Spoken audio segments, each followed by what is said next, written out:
All right, so let's try this again. I decided since the bots spammed up the comments section on the last live review and succeeded in throwing off my concentration, I wasn't really satisfied with that review. So we are going to give this another shot. And if the bots show up this time, I'm just going to ignore them completely. In fact, I'm not even going to look at the comments until the end of the review. So if there are any questions or comments from real, actual, live human beings, I will get to them at the end of the live stream. So, that being said, like with my previous attempt, we're going to be breaking this into two major sections. We're going to have the non spoiler review, and then we're going to have the spoiler review. So, yeah, we're doing this over. We're trying this again. And YouTube, if you're listening, which I doubt you are, but if you're listening, you need to do something about these bots because not only on my channel, but I've seen it on other people's channels. The bots are running rampant, both in the live chat and in the comments section of videos. You got to do something about it. So, that being said, let's just go ahead and jump right into this. Let's not waste any time. Since I've already had to do this review once, we're going to try and get through this as quickly as possible. Okay, so jumping into the non spoiler section of the review. Dragon Ball Super Superhero takes place sometime shortly before the events of the end of Z, right before Goku meets Oob at the tournament. We know this because Pan is older, Goten and Trunks are older.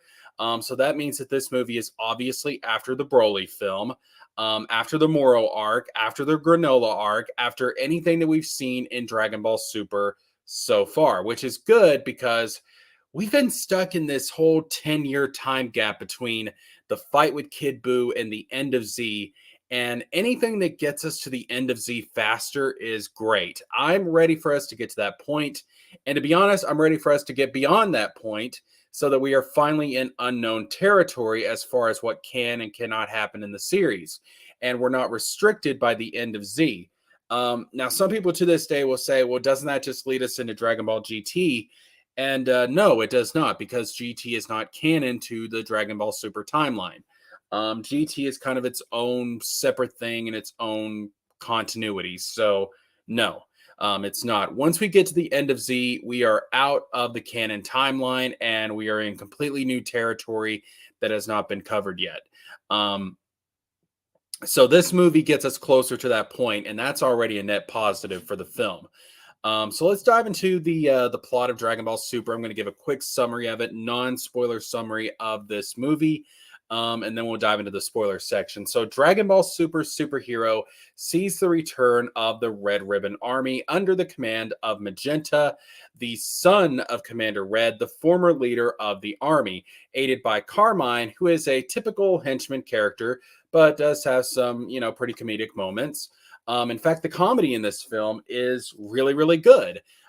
There are some legitimately funny moments here, which, when translating a Japanese product to English, some of the humor can get lost in translation, but not here, not with this film.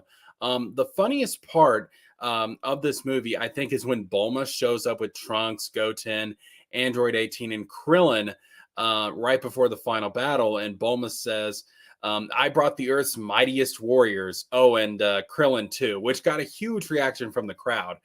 There's a lot of really funny moments in this movie, legitimately funny moments. And I really enjoyed them. I got a laugh out of them, and everybody in the theater got a laugh out of them. Um, so, continuing on, the Red Ribbon Army has been rebuilt in secret under the facade of a pharmaceutical company, while their military ambitions go unnoticed. Magenta ends up recruiting the grandson of Dr. Giro, Dr. Hedo, in order to create some new androids to take out Goku, Gohan, Piccolo, and the other heroes so that the army can do, what else? Of course, take over the world. The twist here is that, unlike with his grandfather, Dr. Hedo is not actually evil. This was very interesting. He's not an evil character. He's very selfish, and he does do some rather questionable things that end up getting him locked up in prison. but he's not out to take over the world. He's not out to actively hurt people. He's not out to destroy things or get revenge for his grandfather's death. In fact, he is quite ashamed of his grandfather. And he believes that the Red Ribbon Army twisted his grandfather's mind, and he's not trying to follow in his footsteps, even though he is a creative genius, just like his grandfather. Really, all that Hedo cares about is creating things, and he's obsessed with superheroes and heroic stuff. Given who his grandfather is, that's actually quite ironic, and it's a very good twist. I do like it. And it does give off the message that evil is not something that you inherit; it's something that you choose. You can, even if you come from a family that has some pretty bad people in it, you don't have to follow in their footsteps. So I like that as well. It has a good message to it. Really, in this movie, Dr. Hedo is just using the Red Ribbon Army so that he has the resources and the money to do what he loves, which is to create stuff, to create robots and androids. Of course, so the Red Ribbon Army has other plans, more sinister plans, which puts them into conflict with our heroes, specifically in this movie, Gohan and Piccolo, who will have to call upon their hidden power to combat this new threat and the Army's grand secret weapon. And yeah, that's pretty much as deep as I can delve into the plot without getting into heavy spoilers. So if you haven't seen this movie yet, you should definitely go see this movie. This is a very fun movie to watch with some great action. I know a lot of people were initially put off by the total CGI animation style when the movie was first announced, but trust me when I say this, the CGI of this film is really, really good. All right. It is far superior to the messy and clunky CGI that we saw glimpses of in both Battle of Gods and Resurrection F. It is as good as the is it as good as the beautiful art style of the Broly movie?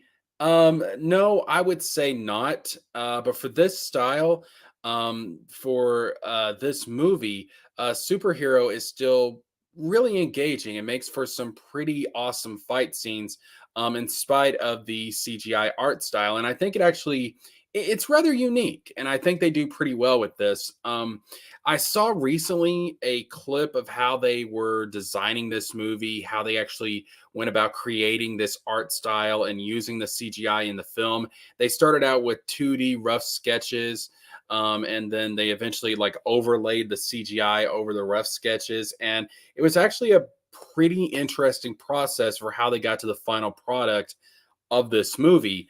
And I commend them for it. I think they did a great job with it. And again, if the CGI is what was putting you off from seeing this movie, don't worry. I think it looks great. I think they do a really good job with this, and they have some really dynamic fight scenes. So don't let the CGI keep you away from this movie. Do yourself a favor and go see Dragon Ball Super Superhero. Even if you haven't ever watched anything Dragon Ball before, you can still see this movie because they do a pretty good job recapping the previous storylines that are actually important to the plot of this movie. But of course, if you are a Dragon Ball fan, you will obviously get more out of it. Still, though, I went with my brother and his fiance, and while my brother does know some stuff about Dragon Ball, not as much as I do, he still really liked it. And his fiance, she didn't really care for it, but she's not really into anime in any sense or fashion. So, I will say you probably have to be into anime to enjoy this movie, or at least appreciate animation and cartoon films to enjoy it. But yeah, it wasn't really her cup of tea. But then again, I think that most shonen battle mangas wouldn't be her cup of tea. My brother, he really did like it, and he got hyped up when it came to the fight scenes and the exciting moments in this movie. So I think most people are going to enjoy it. So yeah, that is my recommendation. Go see Dragon Ball Super Superhero. You will not regret it. And yeah, that's about as much as I can say without getting into spoilers. So we are going to go ahead and jump into the spoilers section of the review. So if you haven't seen the film yet, this is your time to step out and come back later after you have seen the film. So that's your warning. We're moving on into the spoiler section of the live review. And I think the best way to start off the spoiler section of the review is to begin by talking about Piccolo. Piccolo, I could almost say that Piccolo is the main character of this movie. Yeah, Gohan has the big heroic moment at the end, but Piccolo is really the character who is driving the plot. Um, and with that being said, we're actually going to pull up our man Piccolo right here and now. So let's go ahead and take care of that. We'll stop that, and we are going to pull up our main man Piccolo right here. There's our boy. And there we go. Okay. So, yeah, like I said, Piccolo, I think you really could describe as being kind of the main character of this movie. He really drives the plot. He really gets things going. During this film, Goku and Vegeta, they're currently on Beerus's planet, training with Broly, trying to help him control his rage and his anger. And this leaves Gohan as technically the strongest fighter on Earth. But since Gohan has slacked on his training in favor of being a researcher, he is not at all ready for any threat that may arise. Piccolo is trying to get Gohan to realize this and to realize he needs to balance his life out by incorporating training into his life. Because, as stated many, many times in the franchise, Gohan has the potential to be stronger than anyone else. So, Gohan only gets his big heroic moment at the end because Piccolo pushed him to that point. Again, Piccolo really is the main character in this movie, in my opinion. And I think if you're a Piccolo fan, like I am, you're really going to enjoy this movie.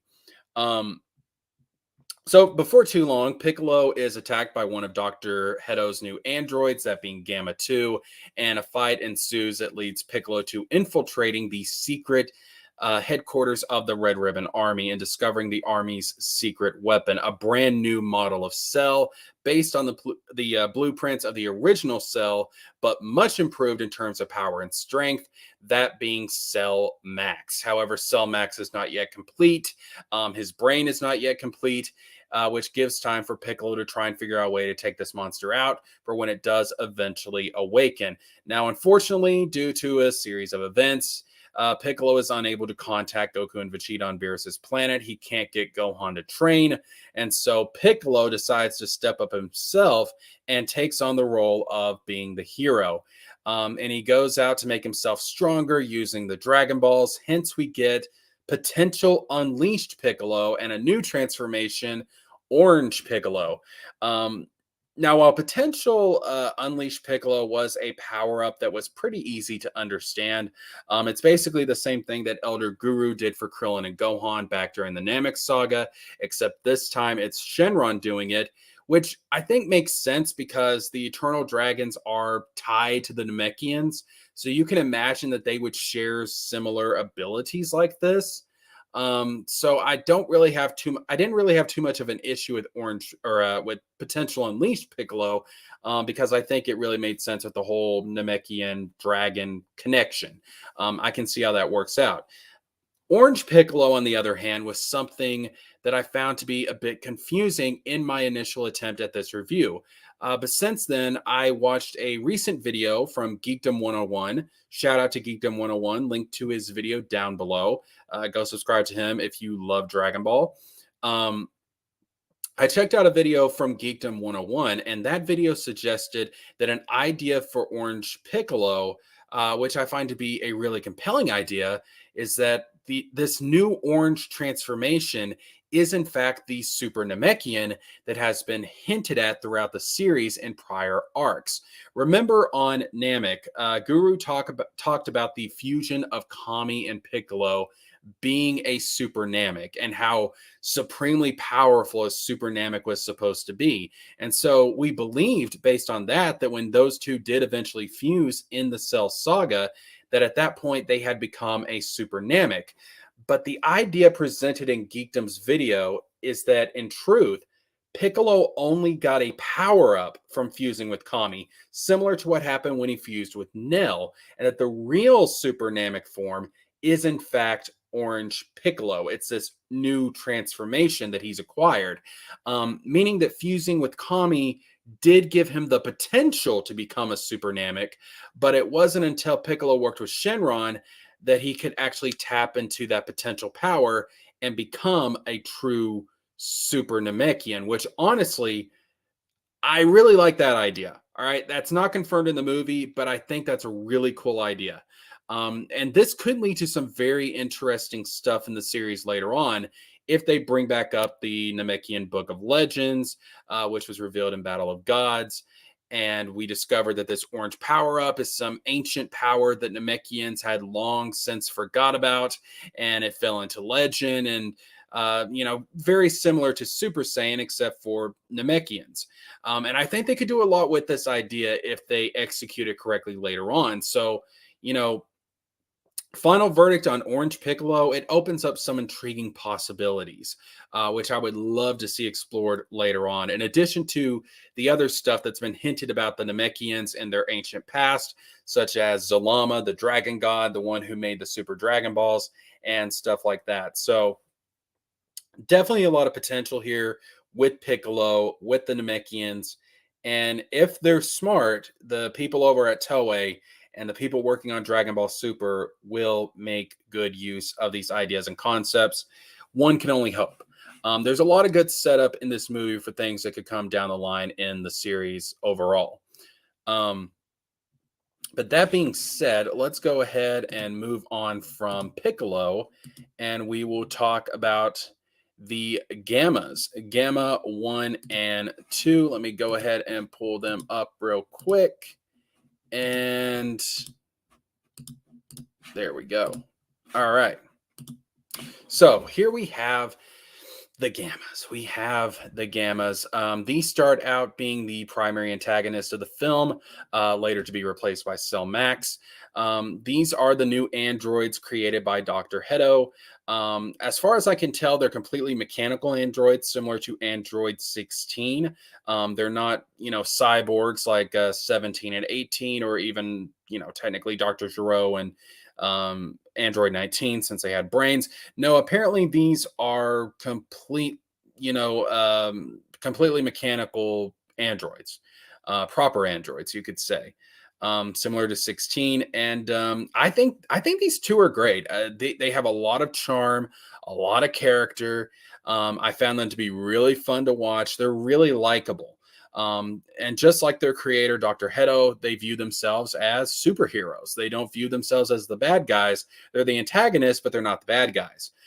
They believe that Gohan and the heroes are all evil alien invaders working with the Capsule Corp to take over the world. So the whole conflict between them is one big misunderstanding that has been, created by Magenta, who basically has been, filling Hedo and his androids with lies about our heroes. But despite that, the Gammas are pretty damn strong. In fact, it's sort of implied that the Gammas are on par with Super Saiyan Blue, Goku, and Vegeta. And they're definitely not scrubs. And they give Piccolo and Gohan a real run for their money, at least until they achieve their new forms. And the way that you know that these characters are done pretty well is that when Cell Max is finally activated and Gamma 2 sacrifices himself to create an opening for Cell Max to be destroyed, I felt genuinely sad. And Gamma 2 is gone. No Dragon Balls, Resurrection. No, just like with Android 16, who again is completely mechanical like the Gammas. Gamma 2 is gone, just like Android 16 is gone and has never been brought back. And so we can assume that he can't be revived because, I guess the implication is that, fully mechanical androids do not have a soul, which, we could get into a whole debate about what constitutes a soul. Can a machine be given a soul? Can they develop a soul? You can have a whole metaphysical argument about that is really too deep to go into on this video, but we can safely assume that since they don't attempt to bring back Gamma 2, the Gamma 2 is probably gone for good, just like Android 16, which is, it's pretty damn sad. But thankfully, Dr. Hedo and Gamma 1 do get a better ending. They end up, going to work for Capsule Corp. They end up, realizing that, Gohan and Piccolo and the others are not the bad guys. Dr. Hedo already kind of knew that the Red Ribbon Army was, scummy and evil and that they were manipulating him.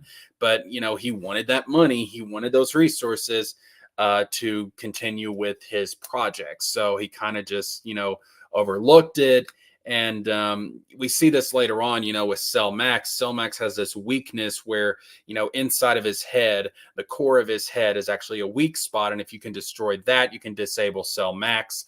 And he will self destruct, although it will not take out the planet like the previous Cell self destruct would do. It just takes out a large area.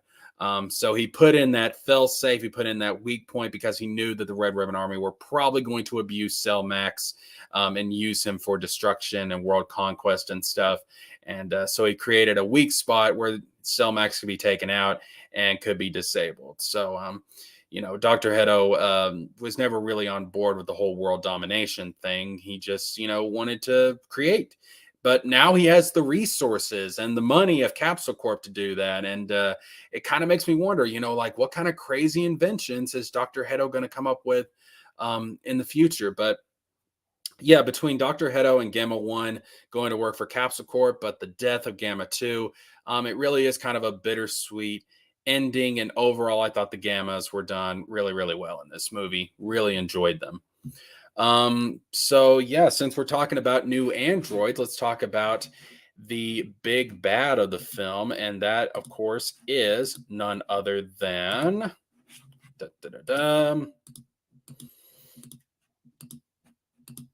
Cell Max. There we go.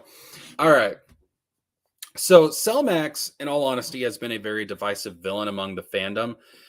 Some people love him. Some people really don't. I think he's fine, to be honest. Here's the thing. My favorite saga in Dragon Ball is the Cell Saga. My favorite villain in the franchise is the original Cell. Yet, despite that, I didn't have an issue with the original Cell not returning. And instead, we get a new model of Cell with Cell Max. I think for the type of film that this is, I think this decision makes perfect sense.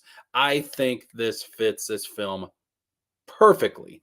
I've heard people make comparisons between Cell Max to Hirudegarn and Bio Broly, and to be fair, I can definitely see those comparisons. Like with Hirudegarn, Cell Max is a big ass kaiju who is meant to, to wreck shit and be an absolute force of nature.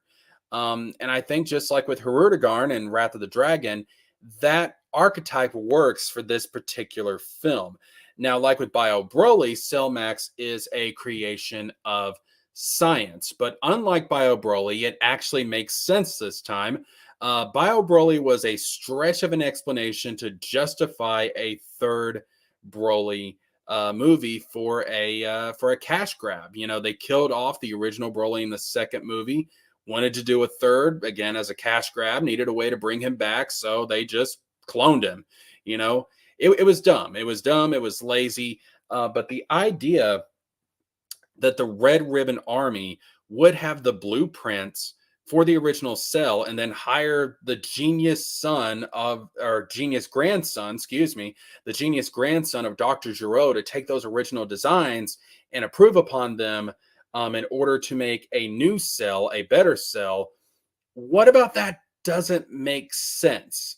I mean, to me, that makes a lot of sense. We're following in the same vein. It's the same type of setup with the original Cell. It's just, it's in that same category. It's an abomination of science.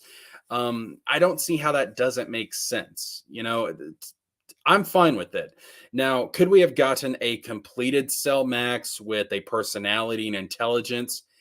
Yes, we could have, and maybe that would have been better, but it also would have just been, Cell rehashed. The giant hulking abomination of science, that is what makes Cell Max distinct enough to not just be Cell 2.0, but unique in his own way. And beyond that, I really like the design of Cell Max. The fact that he takes so much inspiration from Semi-Perfect Cell, I just know had to be a mandate of Akira Toriyama, because Cell's second form has been stated on record to be Toriyama's favorite version of Cell.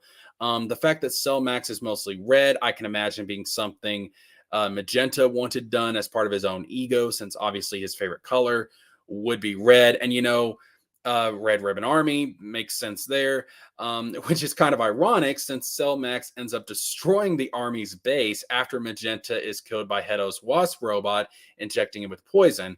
But yeah, I don't know. I like this. I like Cell Max. I think he's cool. And I think, we could still get the original Cell returning later on, but you have to think if you have the original Cell return, you could get another Resurrection F, which was not a very good movie. It was not a very good movie. Now later on, Dragon Ball Super does bring Frieza back again, and actually does it right that time. And I'm happy that Frieza is part of the series again now, but it wasn't done very well in Resurrection F. It took the anime to bring Frieza back and do it right in the Tournament of Power. But his first resurrection in that movie was not good. All right. So you have to really consider, would you really want that to happen again? Would you really want to have a Resurrection C and it be a bad movie like with Resurrection F? I don't think so. No, I think Cell Max was the right choice as the big threat of this film. And I thought he worked out pretty well for this movie. So moving on to the last major character of the film. And that, of course, is none other than your boy, Son Gohan. There we go. All right. So for a long time, we have been waiting for Gohan to finally get up and to do something. To be the badass Gohan we got during the Cell games. And this movie finally delivers on that. What I like about this film is that it calls out Gohan on the fact that he has all this potential power and yet he squanders it, focusing entirely on his study. Hell, it's not even, him putting his training aside for his studies. He can't even be bothered to pick up his own daughter from school, relying on Piccolo to do, or Videl to do it. And then when Videl can't do it, she relies on Piccolo to do it. Now, don't get me wrong, all right? I understand that Gohan is not the gung-ho warrior that his father is, and I wouldn't want him to be just a Goku 2.0. That would be very boring, okay? I understand that, all right? I understand the arguments. Him being a scholar is an essential part of his character, okay? I get it. But Gohan is someone who understands the concept of ki. He has met literal gods, aliens, been to other worlds. He knows that other universes, timelines, and the freaking afterlife exist. And so, what knowledge on Earth is so important compared to the knowledge that he has acquired through his adventures as a warrior? What the hell is he studying? What? Super Say ants? Again, another funny joke in the movie. I like that. But, he's studying bugs and stuff. And it's like, bro, like, you know so much. Like, what are you studying? Like, you should be teaching other people. You should be teaching them about all this stuff that exists. Teach them about the gods and ki and other universes and stuff like that. Like, I don't know. Like, it just seems like they could take this whole scholar aspect of Gohan and do it so much better. And why not find a balance, or better yet, again, why not have Gohan study things that pertain and contribute to the actual series? How about, studying ki and the universe and things that can not only make him a stronger fighter, but a smarter fighter? Imagine if Gohan was the strategist of the group and he could combine his incredible power with his smarts. It would make him, unique among other characters. In fact, Dragon Ball Online, which is a now defunct South Korean online game, it even hinted at this, that Gohan, after the events of the manga, had gone on to teach others on Earth about ki control and stuff, kind of like what he did with Videl in the Boo saga. Now, again, that's not canon anymore. That game has been defunct for a while now, but it was still a very interesting concept. So, and I think it really made sense if you're going to take Gohan in the scholar direction for him to do stuff like that. Why does it have to be a choice, though, between Gohan the scholar and Gohan the badass warrior? Why not a balance of the two? Would that not be far more interesting? Um, I'm hoping that what happens with Gohan in this film actually sticks. And this balance that I'm talking about is actually, what this movie is leading us to later on in the series, later on in the story. Because if not, if he goes back to just being the bookworm again, then I'm going to be really disappointed because Superhero does such a great job of making Gohan badass and awesome again. And watching this, I felt like a kid again, watching him go Super Saiyan 2 and beating the hell out of Cell. Probably because we have Gohan beating, the hell out of Cell Max in this movie. But regardless, I just hope they actually do something now that Gohan's character has been redeemed. And that leads us on to Gohan's new transformation, which I'm not going to lie, I think is probably my favorite transformation in Dragon Ball Super. But before we get to that, I can feel my voice starting to crack, so I'm going to grab me a quick sip of tea.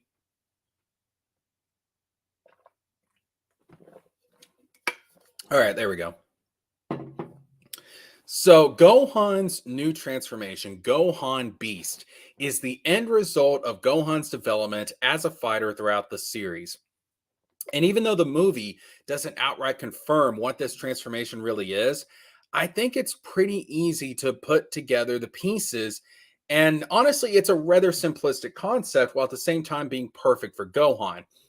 So, Gohan's power ups throughout the entirety of the series came from two primary sources, his vast potential and his intense rage. His rage allows him to enhance his power. And we see the best example of this in his fight with the original Cell, where his rage enhances his Super Saiyan power to the point that it triggers his transformation into a Super Saiyan 2.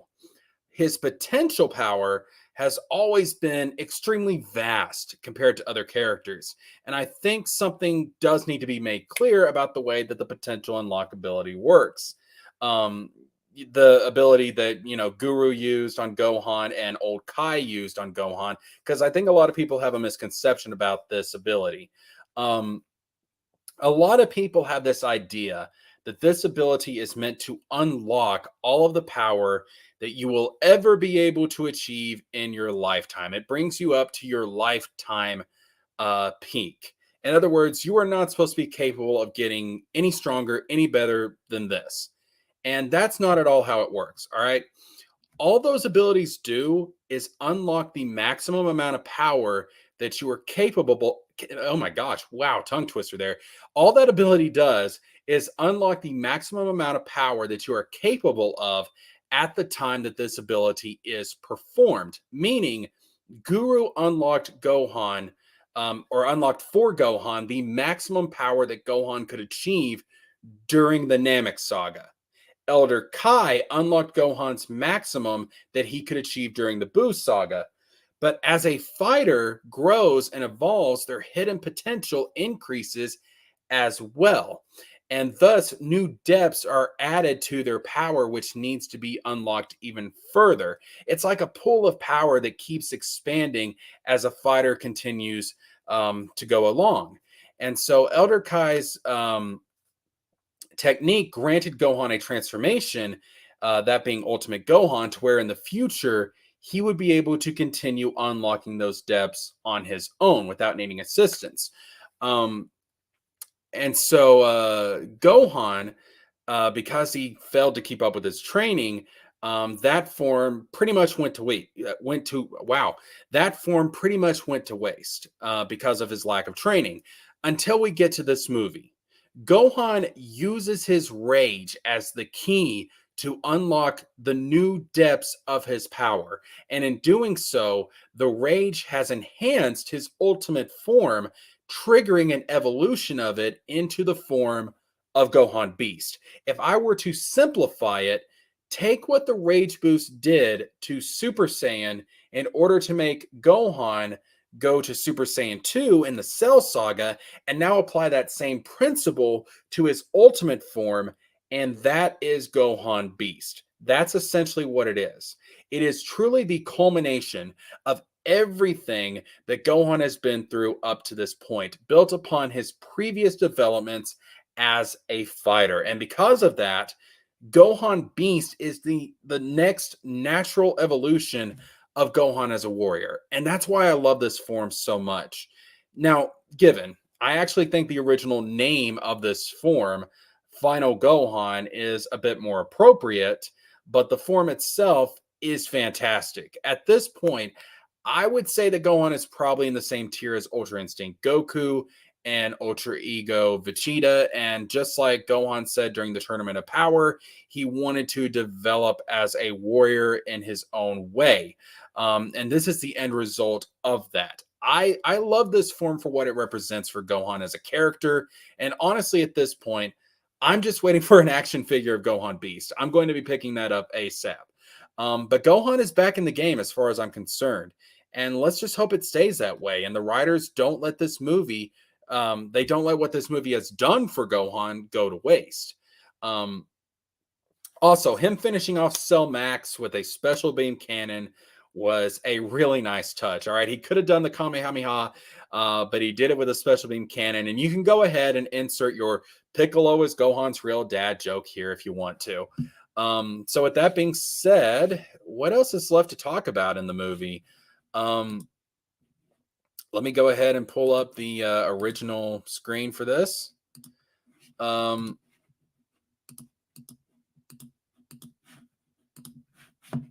yeah, what else is really left to talk about in the movie? I was happy to see that they finally aged up Goten and Trunks. It's about time for that to happen. The fat Gotenks thing, despite being very funny, was such a tease because we've all wanted to see Teen Gotenks and canon. Pan even had her own moment to shine with learning how to fly. And I know technically she did fly in the Super anime, but she was a baby and probably forgot, just like how babies in the real world know how to swim, but we forget as we get older. Krillin and 18 were a cute battle couple. There was a lot of jokes at Krillin's expense, by the way. Bulma, she was, helpful, but she was also her same vain self, abusing the Dragon Balls, trying to look younger. I like that this film, though, did give some of the other characters a lot more time to shine since Goku and Vegeta were off world at the time. And speaking of Goku and Vegeta, we see them again training Broly on Beerus's planet, trying to teach him to control his rage.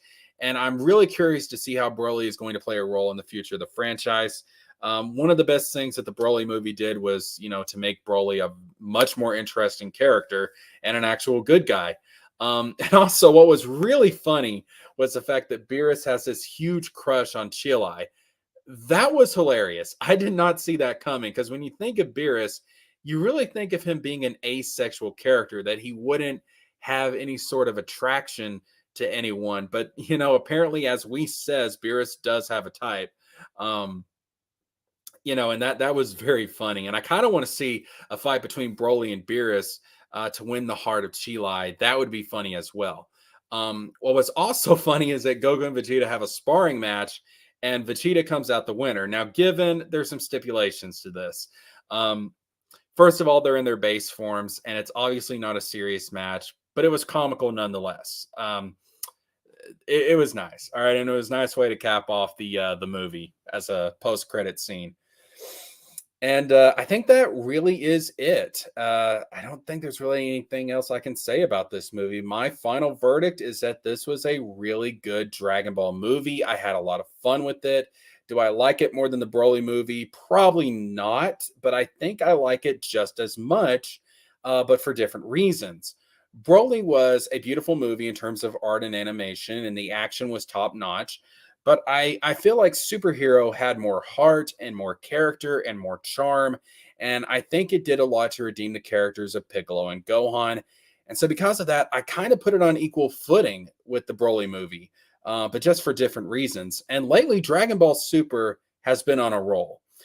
Yes, it had a really rough start, but when you look at the Tournament of Power, the Moro arc, the Broly film, um, even the Granola arc, but to a lesser extent, And now superhero, I feel like modern Dragon Ball is really starting to find its footing. And if it keeps going like this, I'm excited to see what happens next.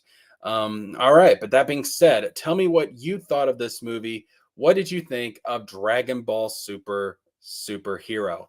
That being said, folks, let me go ahead and talk about what's upcoming on both of the channels. Um, Probably not going to have much on this channel for a little while, but I am going to have some stuff this week on the gaming channel, which will be linked down below. If you like things like Kingdom Hearts, Final Fantasy, Nintendo stuff, if you like things like that, go subscribe to my gaming channel. That's going to be linked down below. Tomorrow night, I am going to have a live stream where we're going to be doing a watch along of the Kingdom Hearts Dark Road content that has been released so far, right before the finale of Kingdom Hearts Dark Road comes out. I'm not exactly sure when the Kingdom Hearts Dark Road finale is going to launch. I know it's going to be August 26th, but I'm not exactly sure how they're going to correlate it between the international English release and the Japanese release. Usually there is some delay, like an hour or so between the two launches. Hopefully it's not going to be that much. I'm not exactly sure when on Friday I'm going to be doing a live stream covering the finale of Kingdom Hearts Dark Road, but I will be doing that on Friday on the gaming channel. So tomorrow night, we're going to be doing a watch along of all the Kingdom Hearts Dark Road content that has been released up till this point. That's going to be on the gaming channel tomorrow night. And then Friday, either really early Friday morning or Friday night, I'm not exactly sure when, but sometime Friday, we're going to be doing a watch along of the finale for Kingdom Hearts Dark Road. So 2 live streams coming out this week on the gaming channel. Go ahead and subscribe over there. Check that out. Now for this channel, obviously I just reviewed Dragon Ball Superhero, the movie, but I'm also going to be reviewing the Dragon Ball series, including Dragon Ball Super. Now, what I want to do is, before we dive into that, is that I want to go ahead and do arc reviews for all the Dragon Ball arcs leading up to the current arc in the Dragon Ball Super manga, which is supposed to begin next month. We just had the Granola arc come to an end, and the new arc is going to be starting next month.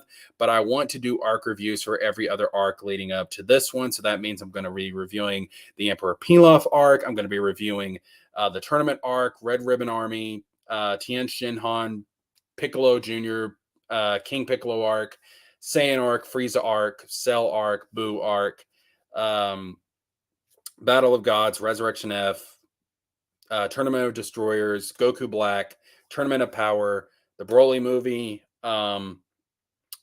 Moro, and Granola. All right. And then once I get through those, which hopefully I'll be able to do sometime early next year.